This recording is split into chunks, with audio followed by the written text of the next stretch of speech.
Hey yo, it's your boy Los. Battlefield.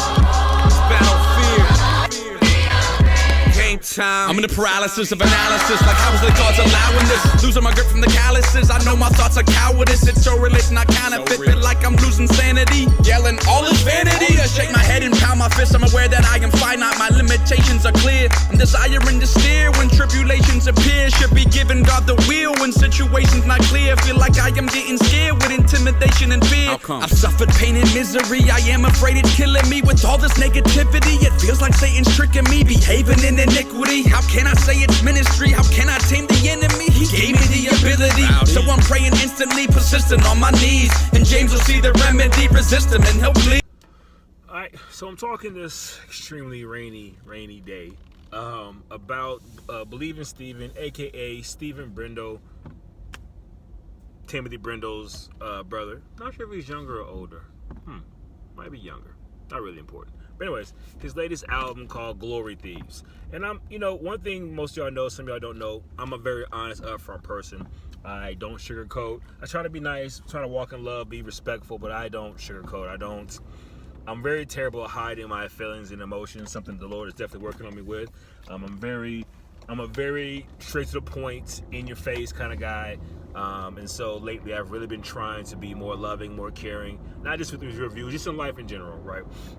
I say all that to say, because I'm probably going to say some stuff's going to be rude, disrespectful, or taken rude, disrespectfully, but it's honestly coming from a loving place, heart place, I mean no disrespect. But I have never been a Believin Stephen fan, right? I've always questioned his rapping ability. I've always loved how he's very knowledgeable in the text. He's definitely not a rookie or a novice or a dummy when it comes to the scriptures. He has a love for God that I've always admired, I think, from afar. Dope dude when it comes to that. He works out a lot. I watch a lot of his little videos and actually learning a lot by watching him. Even I think we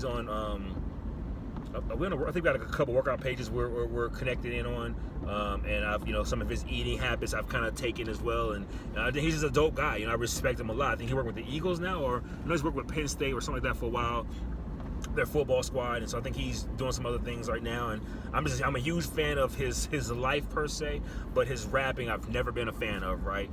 Never heard a full album, gotta be straight with you, but I've always heard him on like either Christ-centric stuff or Rap and Grace type stuff or whatever, just features whatever, and but I've never been a fan. He's never been a dope MC to me.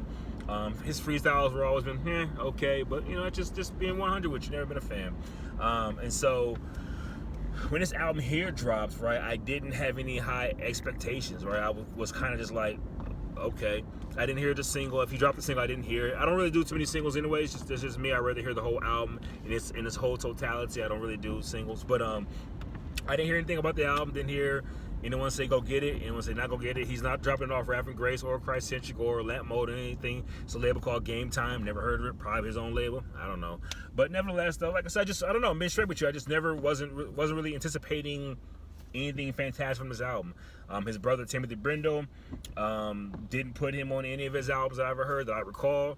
I don't think he was on Killing Sin. I don't think he was on. He wasn't on the last one. Sorry, brain freeze. But yeah, I just haven't heard him anything on anybody. So I kind of figured, everybody thought the same as me.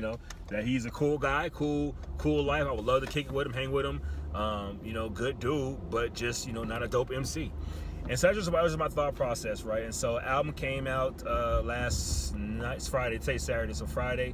I've heard it, and I gotta be straight with you, man.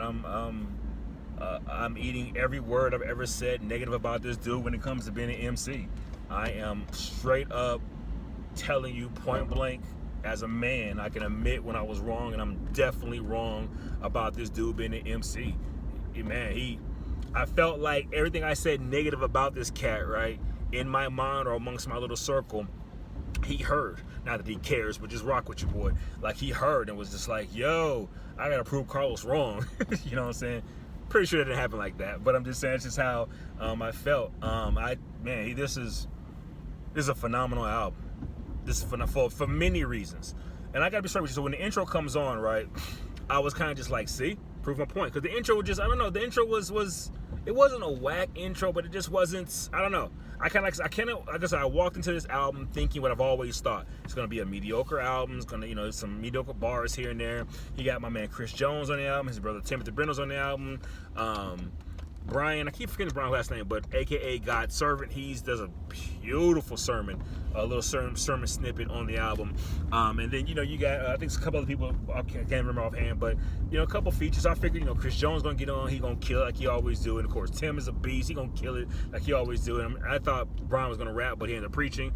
But either way, I was like, God Servant is a monster on the track, so he's going to kill it. But I figured they was going to carry Steven. I ain't going to lie to you. I just figured like, But man, I was completely wrong, man. This was just a dope album, man. And like I said, it's dope for me for many reasons. The production was dope.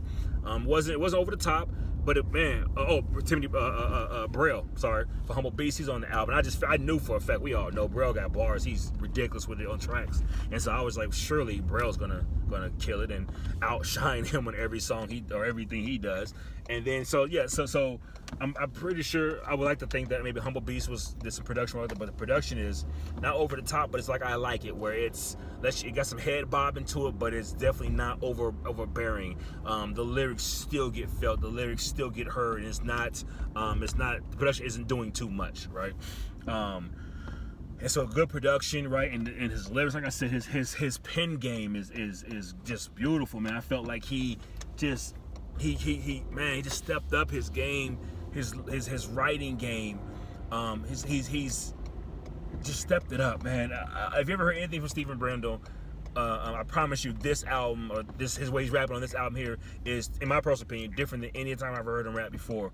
I felt like he took more time, and the way he's like, he came at cats in a loving way. No names were mentioned that I can recall, but like he came at cats about living holy and make sure the glory go where it's supposed to go. I'm getting ahead of myself, but make sure glory stay where it's supposed to go. And I felt that he did it in such a loving way with his penmanship, and it was just beautiful, man. His style, rapping, this one here, I kind of felt like he's grown on his style and his way of presenting truth and presenting the gospel lyrically. I just felt like he's just improved, and I just impressed. I'm just thoroughly impressed. But the main reason why I'm impressed with this album is the content of it.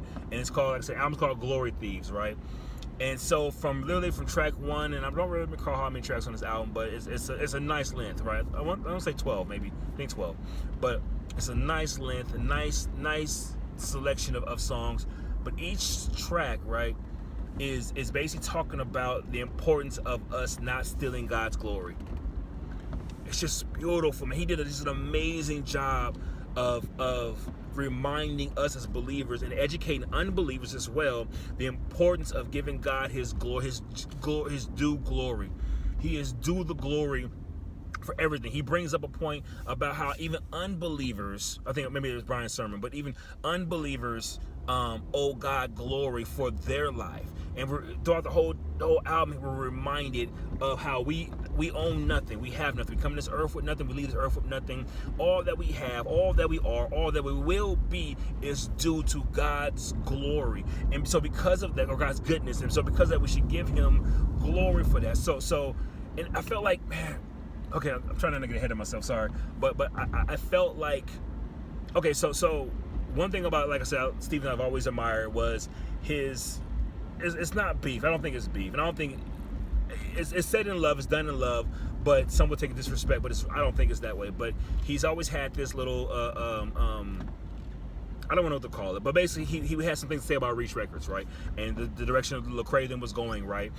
He wrote a letter one time, I read it years back. I don't remember all of it, so I'm not going to try to quote it, but basically he made mention about he hasn't heard a Lecrae album in years at this time, and he just kind of basically pointing out how his motives have changed, seems to have changed, and how it seems that he's going in the wrong direction and whatever. He beautifully just rebuked the homie, right? And I loved it. I love that letter there at that time, and I feel like he's doing the same thing, not at Reach per se, or just at Reach per se, but everybody, in reminding us on this album that your life is to bring God glory. And so all the rappers, right, Christian rappers, secular rappers, well, we'll say Christian rappers, you come on our sites, whether it be Reform Bars or Christian Underground or Christian Hip Hop or Wrath and Grace or whatever, and you post your album, right, even this video, right, and you post it on there, right, and it's like, what is the point in you doing that? Are you posting this video, right, for your own self-glorification, or honestly for the glory of God? Are you putting your video out there, right, or your song out there? Or you're at home writing your new rap? Or are you putting this concert on with the hope of God getting the glory? Or are you doing this, man, for your own self-glorification? And here's the thing, right? It's not just rap, right? It's our life in general. Like, why are you, sorry, man, my camera keeps moving, my phone keeps moving. Why are you doing what you're doing, whatever it may be, right? Are you living your life with the hopes that God gets the glory? And if you're not, you're a thief. You're trying to steal God's glory. And I think about the fact that we say something. I came up very charismatic, right? And so things we would say back when, I think Cass probably still said today, basically on some, Lord, if you give me a wife, give me a husband, give me a kid, give me money, whatever, I'll make sure to give you all the glory, right? And I think a lot of ways that's a lie, you know what I'm saying? So we'll lie to God and we'll say, hey, I'll do this if you do, but really the whole point, and just be truthful with God, the whole point is you really want the glory, you really want this, whatever you're praying to God for. In many cases, different than all, but you really want God to do X, Y, and Z solely so you can get the glory for it happening, or for what you got. And it's just, man, I'm sorry. I pray that everything I said made sense. But I just feel like this album is just a beautiful reminder that we are to give God the glory and not take glory upon ourselves. He did a great job, man. The very last song, Glory Thieves, is with him, his brother Timothy Brendo. And so the first verse, he comes out and he's the accuser, so he's playing Satan in a sense. Did a great job of just speaking how Satan tries to steal the glory, and he's playing a part of Satan, right? Trying to steal the glory, and how it's all about him, and so on and so forth. And so then Tim comes in, and I believe he's portraying Christ, and he basically saying how the glory goes to him, and not him as Tim, but Tim is in Christ, and just just a great job of that in that song there of showing the glory thief and the host should be the glory receiver. Just a great job, man. Dope song. Like I said, lyrically, I felt like he rolled the beat, man, in just such a beautiful way. I felt like, and then like the sermon that God's servant preached, the little snippet part, really summed the whole entire album up. And I think, and that's the crazy part. That's like the third or fourth song from the last, right? So it's like, man, like that could have been track one. And there would really almost be no need to hear the rest of the album, because that's the sum of what the album is about how our life gives God glory, or our life should give God glory. We should give him the glory for our lives. And it's a dope album, man. It's, man, like every track. And it's funny, right? Because I'm not a big fan of albums, each song on an album talking about the same thing repetitively, right? So my homie Javon McKenzie did an album years back called, I think it was Famine, and on that album there was pretty much literally every song was attacking false pastors, false preachers, false prophets, the whole nine, right? And I told him, that's my man, I told him, like, yo, fam, like, this album is whack. And he's like, why would you say that? And I said, because every song is the same thing. Now, I'm cool with one or two songs, being about that, but, spread it out, man. Like, make multiple songs about multiple different things, right? And so that's why I found my own self, like looking at myself sideways, because I love the fact that every song on this album here was pointing in the same direction, which was give God the glory, man. And the song with Burrell is probably one of my favorite songs on the album. I have like a few of them actually, but this is probably one of my favorite songs about being brokenness and just God working in the midst of our brokenness. Man, just a beautiful reminder, man. Man, this is a dope album. Sorry, I'm mesmerized at how dope this album is, and just how well he shaped and molded this album. It's a good theological album, but it's also a theological album. And I mean, he works out, I work out, whatever like that. So it's a good album. I feel like some ways he did his album with the production where it is, where you can be in the gym and still work out and the production is done well enough where you can hear good theology while at the same time get your workout on and not have to miss anything. If that makes any sense. Usually, you want to pump up type stuff, and I get that. But this album here is produced in such a way where you can still get a good workout in, while at the same time hear some dope theology, man. And I'm just very impressed, homie. Real talk, man. Good job. There's a whole lot more I can say. I don't want to ruin it for you. I was a little shocked, a little disappointed. Not gonna lie to the homie Chris Jones on the album. He's not rapping. He's just doing the chorus, and I hope he produced some joints too, because he's a dope producer. And I mean, don't get it twisted. Steven definitely did his thing as far as lyrically on his album. But Chris is my man. I really would have loved to hear him spit a bar or two. But I think he's singing kind of like on the chorus. Dope. There's still a dope song, still a dope album. But I just kind of wish I would have heard some bars. But yeah,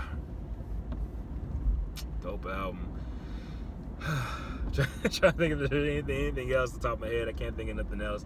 If so, I'll chime in later. But at the end of the day, go get this album. If you need to stream it for a little bit to get your money right, I would say stream it. But I would definitely encourage you to go cop it, spend the necessary money for this album. Definitely an album you need to have constantly on rotation. Just to